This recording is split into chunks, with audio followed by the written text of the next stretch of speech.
Hello, welcome back to everybody. Next point of laws of motion is that आपला जो laws of motion चा next point जो आहे तो आहे collision in two dimensions. That is a non-head on collision.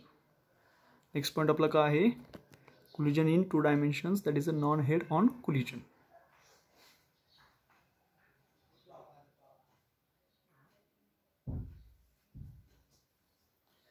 तर काय आहे collision in two dimensions. That is a non-head on collision. तर बघा याच्यामध्ये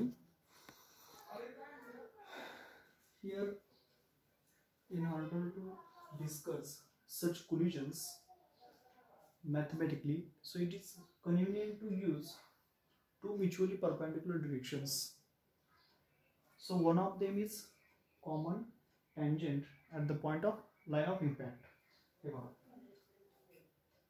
ही जी डॉटेड लाईन इथं आपण काढलेली आहे it is called as a common tangent. ती जी काही डॉटेड लाईन दिसते आपल्याला त्याला आपण काय म्हणणार आहोत कॉमन टँजंट असं म्हणणार आहोत. Okay, so here collision in two dimensions, that is a non-head on collision. In order to discuss such collisions mathematically, it is convenient to use two mutually perpendicular directions. Okay, आपण इथे दोन mutually perpendicular directions consider करणार. Mutually perpendicular direction पहिलं कोण आहे तिथे म्हणलं, so one of them is common tangent at the point of impact. तर त्याच्यामध्ये ही जी डॉटेड लाईन आहे जी डॉटेड लाईन कशी आहे एक्झॅक्ट उभी आहे. सो त्याला आपण काय म्हणणार आहोत कॉमन टँजंटला पॉइंट ऑफ इम्पॅक्टला and along which there is no force. त्या कॉमन टँजंट वरती जो पॉइंट ऑफ इम्पॅक्ट आहे त्याला कसल्याही प्रकारचं काय नाही तर कुठल्याही प्रकारचा फोर्स ऍक्ट होत नाही. So other direction is perpendicular to this common tangent. दुसरी डिरेक्शन बघायला कशी आहे परपेंडिक्युलर आहे. ह्या कॉमन टँजंटला दुसरी जी काढलेली लाईन आहे ती एक्झॅक्ट कशी आहे perpendicular. Okay, so the other direction is perpendicular to this common tangent through the point of impact. इथं जो आहे तो काय आहे पॉइंट ऑफ इम्पॅक्ट की ज्या ठिकाणी त्याचं दोघांच्या पॉइंटची काय होते एकमेकांची भेट होते. So in order to discuss such collisions mathematically, so it is convenient to use two mutually perpendicular directions. First आहे common tangent आणि दुसरी काय आहे line of impact चला आपण म्हणणार. So here one of them is common tangent आहे at the point of impact, so along which there is no force. The other direction is perpendicular to this common tangent through the point of impact. इथे हे दोन असणारे जे sphere आहेत किंवा object आहेत ते चिटकलेले दिसतात त्याला आपण म्हणतो point of contact point of impact. So other direction is perpendicular to this common tangent through the point of impact in two dimensional plane. म्हणजे कशामध्ये एक टू डायमेन्शनल प्लेन मध्ये of initial and final velocities. ज्या काहीतरी initial velocities आहेत here u1 bar and u2 bar हे त्याचे असणारे इनिशियल व्हेलॉसिटीज आहेत.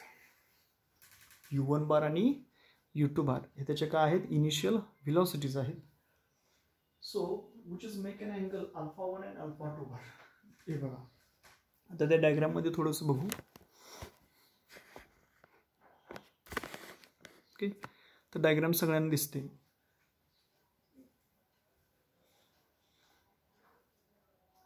u1 बार आणि u2 bar. u1 bar and u2 bar are their initial velocities. कसले velocities आहेत सुरुवातीचे velocities आहेत. makes an angle of alpha 1 and alpha 2. Okay, की जे alpha 1 आणि alpha 2 इतका अँगल काय करतात त्याच्याबरोबर मेक करतात. v1 bar and v2 bar final velocities. आता बघा initial velocity u1 bar u2 bar इथं असणारी v1 bar आणि या ठिकाणी असणारी v2 बार. जसं इनिशियल व्हेलॉसिटी मी म्हटलं u1 बार आहे आणि u2 बार आहे तसं फायनल व्हेलॉसिटी या ठिकाणी आलेली v1 बार फायनल व्हेलॉसिटी याची फायनल व्हेलॉसिटी काय आहे v2 बार आहे.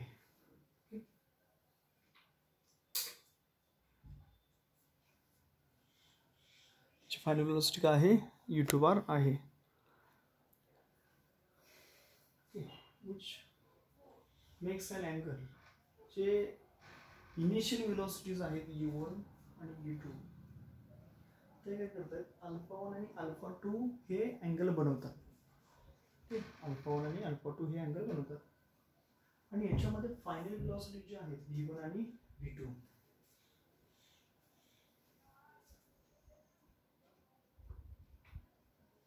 याच्यामध्ये ज्या फायनल व्हेलॉसिटीज आहेत कोणकोणत्या फायनल व्हेलॉसिटीज आहेत बघा v1 बार आणि v2 bar.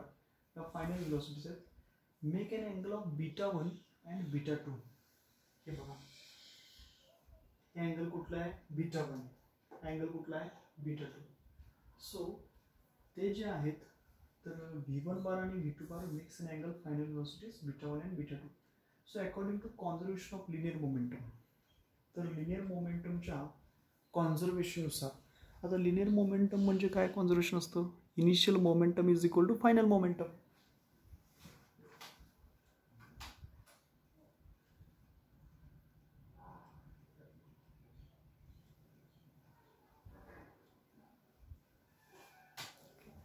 Conservation of linear momentum, conservation of momentum म्हणजेच काय, तर त्याला आपण म्हणतो initial momentum is equal to final momentum.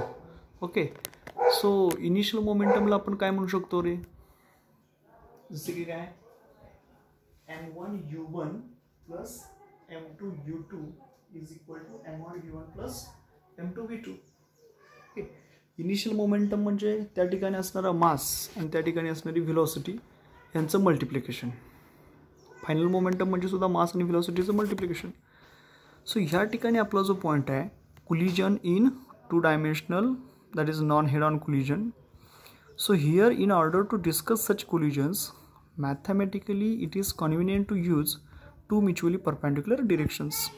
Okay, one of them is common tangent at the point of impact, okay, along which there is no force, and the other direction is perpendicular to this common tangent through the point of impact.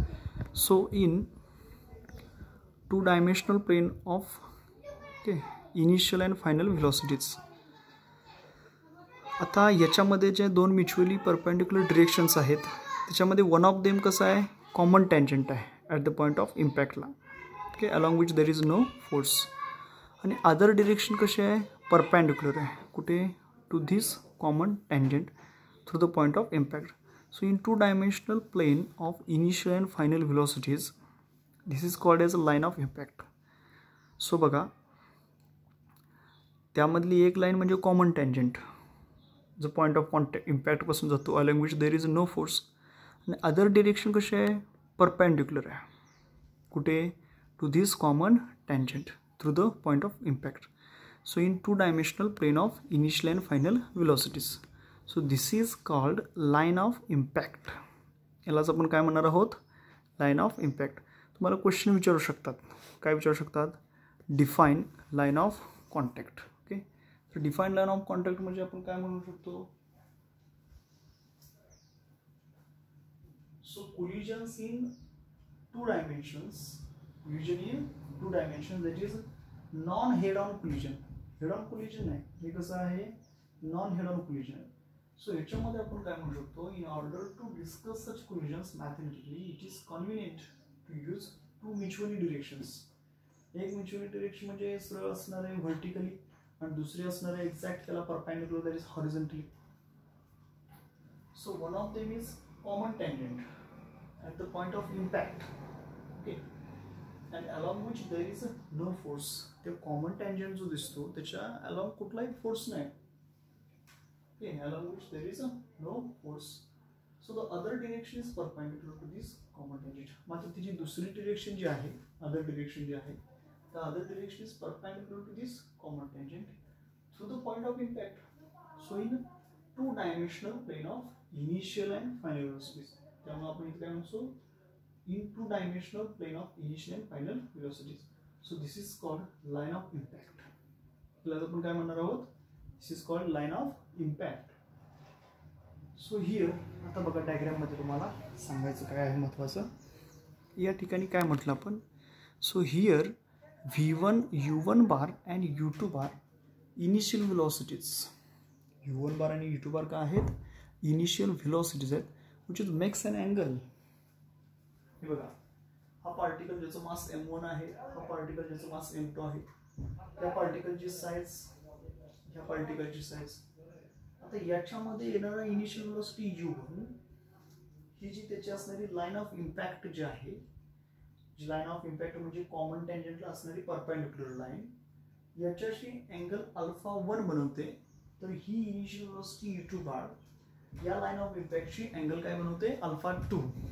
Okay, so this is called line of impact. U1 bar and U2 bar initial velocities which makes an angle alpha 1 bar and alpha 2 respectively. Also V1 bar and V2 bar they are final velocities. Okay, V1 bar आणि V2 bar हे कसले आहेत? Final velocities आहेत. आणि which makes an angle of, बघा आता हा V1 bar आहे, जिने अँगल कोणता बनवला? Beta 1. Okay, and beta 2, beta 1 and beta 2 respectively. So according to conservation of linear momentum, m1 u1 plus m2 u2 is equal to m1 v1 plus m2 v2. हे आपलं law of conservation of linear momentum आहे. So m1 into u1, u1 म्हणजे आता हा कसा component झाला, तर त्याच्यामध्ये असणारी त्याची आपण परपेंडिक्युलर टाकला तर याची लगतची बाजू आपण घेतो. सो u1 cos alpha 1 होतो, परफेक्ट टाकून बघा तुम्हाला सापडेल, plus m2 as it is. u2 काय घेणार? इथे u2 लगतची बाजू ही काय येणार? u2 cos alpha 2 is equal to m1 okay into v1. v1 म्हणजे आता याची लगतची बाजू cos beta 1 plus m2 cos beta 2. So linear momentum जे आपला आहे ते काय येणार? Linear momentum m1 u1 cos alpha 1 plus m2 u2 cos alpha 2 is equal to m1 v1 cos beta 1 plus m2 v2 cos beta 2. याला आपण म्हटलं equation number first. आता इथंपर्यंत काय डाऊट असेल तर व्हॉट्सअपमध्ये तुम्ही मला मेसेज करा किंवा प्रश्न विचारू शकता. ओके, काय आलं बघा आपलं आन्सर, काय आलं आपलं असणार equation? Linear momentum m1 u1 plus m2 u2 is equal to m1 v1 plus m2 v2 असं आपण म्हणतो. इथं कसं येणार? तर अलॉंग आपण डिरेक्शन घेतल्यामुळं m1 u1 cos alpha 1 plus m2 u2 cos alpha 2 is equal to m1 v1 cos beta 1 plus m2 v2 cos beta 2. Okay, याला आपण काय म्हणू? इक्वेशन नंबर फर्स्ट असं म्हणू. आता लक्षात घ्या, जर आपण त्याच्या अपोजिट साईड्स जर या ठिकाणी कन्सिडर केल्या तर त्याची व्हर्टिकल कॉम्पोनंट्स काय होणार आहे? u1 sin alpha 1 आणि इकडचा खालचा v1 sin beta 1. मग आता इक्वेशन कसं लिहू शकतो आपण आणखीन? So it can also be written as m1 u1 sin alpha 1 is equal to momentum conserve होणार आहे, initial momentum is equal to final momentum. So m1 u1 sin alpha 1 is equal to m1 v1 या ठिकाणचा beta 1 sin beta 1. याला आपण म्हटलं equation number first. काय म्हटलं? m1 u1 sin alpha 1 is equal to m1 v1 sin beta 1. Okay, and आणखी आपण याचं करू शकतो बघा, m2 u2 sin alpha 2 is equal to m2 v2 sin beta 2. Okay, आता इथं आपण काय घेतलं? m2 u2 sin alpha 2 second मोठा जो पार्टिकल दिसतो त्याच्यासाठी ते काय येणार? m2 u2 sin alpha 2 is equal to m2 v2 sin beta 2. Okay, so for the coefficient of restitution, आता आपल्याला याचं काय बघायचं आहे? Coefficient of restitution along the line of impact. आता आपल्याला डेफिनेशन माहिती आहे कोएफिशिएंट ऑफ restitutionची. काय आहे definition? The coefficient of restitution, okay, the coefficient of restitution is defined as it is the negative ratio of velocity of separation to the velocity of approach. Okay, त्याच्यानुसार the coefficient of restitution along the line of impact काय नाही बघा, coefficient of distribution या बाजूला लिहिलेलं आहे आपण.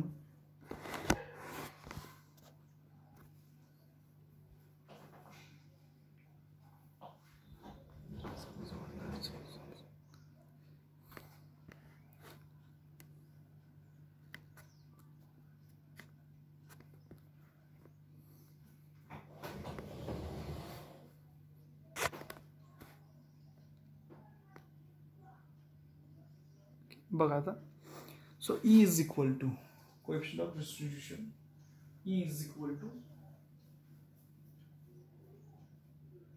Separation velocity. Separation velocity म्हणजे या ठिकाणची जी काय आहे v2 cos beta 2 minus v1 cos beta 1. v2 cos beta 2 separation आहे minus v1 cos beta 1 separation upon velocity of approach. ठीक आहे, सांगा velocity of approach u2 cos alpha upon velocity of approach. Approach म्हणजे एकत्र येईल, ते approach म्हणजे काय u2 cos alpha 2 minus u1 cos alpha 1. So vs upon u घेतो आपण, vs अपॉन ua आपण शिकलेलो आहे, vs अपॉन ua.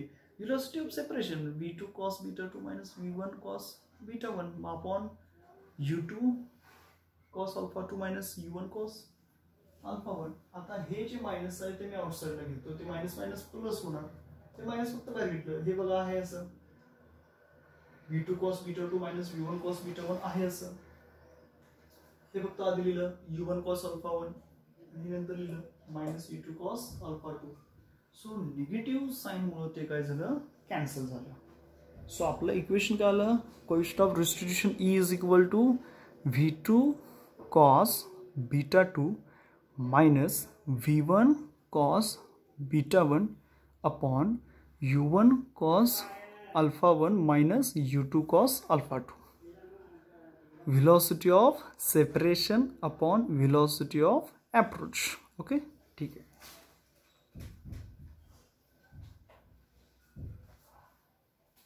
सो हे जे एक्सप्रेशन आहे त्याचं आपल्याला कसं एक्सप्रेशन भेटलेलं आहे.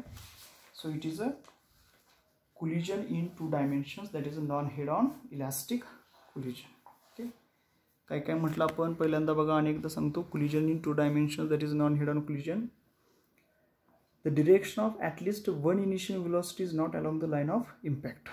So in order to discuss such collisions, we use two mutually perpendicular directions, one of the common tangent at the point of impact which there is no force, and other direction is perpendicular to this common tangent to the point of impact. Okay, so in the 2 dimension of plane of initial and final velocities, so this is called as line of impact. Okay, त्यानुसार आपण त्याच्या velocities घेतल्या आणि त्यानंतर काय बघितलं बघा, velocities घेतल्यानंतर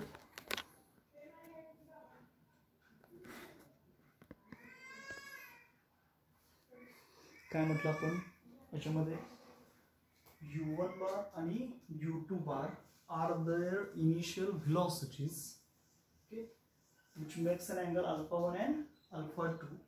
त्यानंतर v1 bar आणि v2 bar are their final velocities which makes an angle beta 1 and beta 2. This is a common tangent, this is a point of impact. The horizontal line which is perpendicular to the common tangent, it is nothing but a line of impact. Okay, so here according to conservation of linear momentum, नुसार आपण काय काय लिहिलं बाळांनो. So it can be written as m1 u1 cos alpha 1 plus m2 u2 cos alpha 2 is equal to m1 v1 cos beta 1 plus m2 v2 cos beta 2. Okay, m1 u1 plus m2 u2 plus m1 v1 plus m2 v2. So it can be also written as, हे आपण आणखी कसं लिहू शकतो, m1 u1 sin alpha 1 is equal to m1 v1 sin beta 1. त्याला म्हटलं equation number second. Again बघा m2 u2 second initial velocity, m2 u2 sin alpha 2 is equal to m2 v2 sin beta 2. Okay, so for the coefficient of restitution along the line of impact, So for solving the equations, we can determine the values of u1, u2 and v1 and v2. So coefficient of restitution आपल्याला काय भेटलं? So coefficient of restitution आपण काय लिहू शकतो? So E is equal to काय बघा? E is equal to minus v2 cos beta 2 minus v1 cos beta 1 upon u2 cos alpha 2 minus u1 cos alpha 1. So E is equal to हे minus फक्त बाहेर लिहिलं मी, म्हणजे काय लिहू शकतो आपण v2 cos beta 2 minus v1 cos beta 1 upon u1 cos alpha 1 minus u2 cos alpha 2. इथे पण कुणाला अडचण आहे का? So this is the expression for collision in two dimensions, that is non-head on collision. तर बऱ्यापैकी हा पॉईंट आपल्या जुन्या सिलेबसमध्ये पण असायचा, पण बऱ्यापैकी क्वेश्चन पेपरमध्ये याच्यावरती क्वेश्चन्स विचारले जात नाहीत, हे लक्षात घ्या. CET-साठी, JEE-साठी, नीटसाठी तुम्ही हे माहिती असणं गरजेचंच आहे, पण थेरीसाठी ह्याचे प्रश्न बऱ्यापैकी प्रश्नपत्रिकेमध्ये 11वीच्या नसतात. Okay, so this is a collision in two dimensions, that is a non head on collision. हेच काय बघितलं आपण, तर collision in two dimensions that is non head on collision पाहिलेलं आहे. ओके, आता नेक्स्ट आपण पुढं काय बघणार आहे बघा. पुढचा आपला जो पॉईंट आहे तो आहे इम्पल्स ऑफ फोर्स.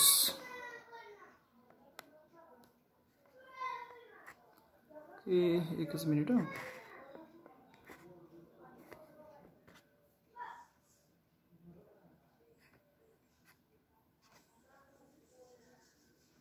आता बघा नेक्स्ट पॉईंट आपला जो आहे तो impulse of force.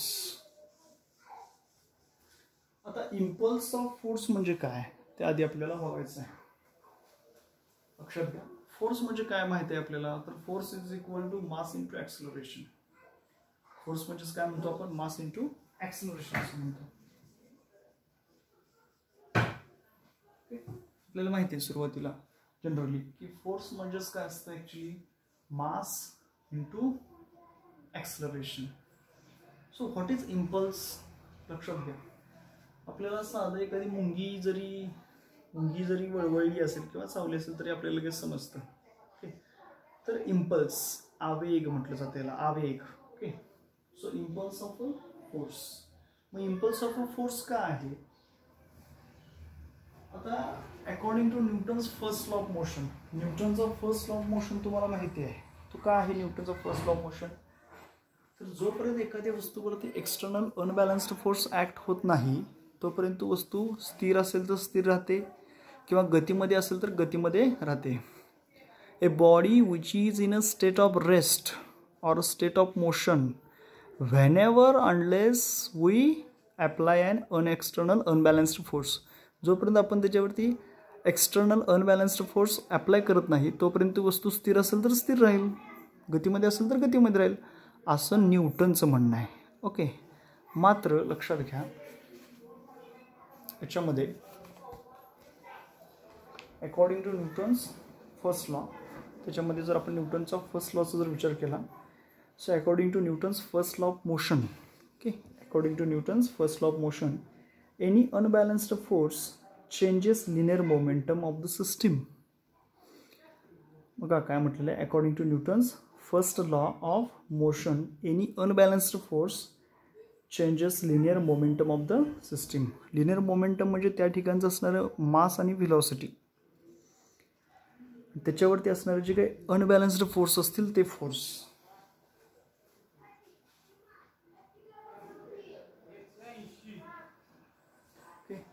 So according to Newton's first law, न्यूटनच्या first law, okay, according to Newton's first law of motion, okay, according to Newton's first law of motion any unbalanced force changes linear momentum of the system. That is basic effect of an unbalanced force is to change the momentum. Generally ते काय change करतं तर त्याचं असणारं momentum. Okay, ठीक आहे. आता न्यूटनचा first law तुम्हाला समजला. थर्ड सेकंड लॉ पण तुम्हाला माहितीच आहे, rate of change of applied force, the change of rate of change of acceleration with respect to time is equal to the change of its applied force. बरोबर आहे का. Third law माहिती आहे तुम्हाला, every action has equal and opposite reaction. Body A body B वरती same force act करते जेवढा की बॉडी बी सुद्धा बॉडी ए वरतीच ॲक्ट करत असते. तर इथं आता आपल्याला वापरायचं आहे न्यूटनचा second law of motion. Okay बघा. So according to Newton's second law, according to Newton's second law of motion, तर न्यूटनचा जर सेकंड लॉ ऑफ मोशन जर आपण बघितला तर सेकंड लॉ ऑफ मोशननुसार काय आहे जनरल इक्वेशन बघा. एफ बार म्हणजे force is equal to dp bar upon dt, rate of change of momentum. p म्हणजे त्या ठिकाणचं असणारं मोमेंटम, मास इंटू व्हेलॉसिटी. ही वस्तू जर मी समजा खडू जर जोरात फेकला तर ह्याचा मास आहे, याची व्हेलॉसिटी आहे. ओके, म्हणजे त्याला आपण काय म्हणतो, या वस्तूचं असणारं momentum. So rate of change of momentum with respect to time.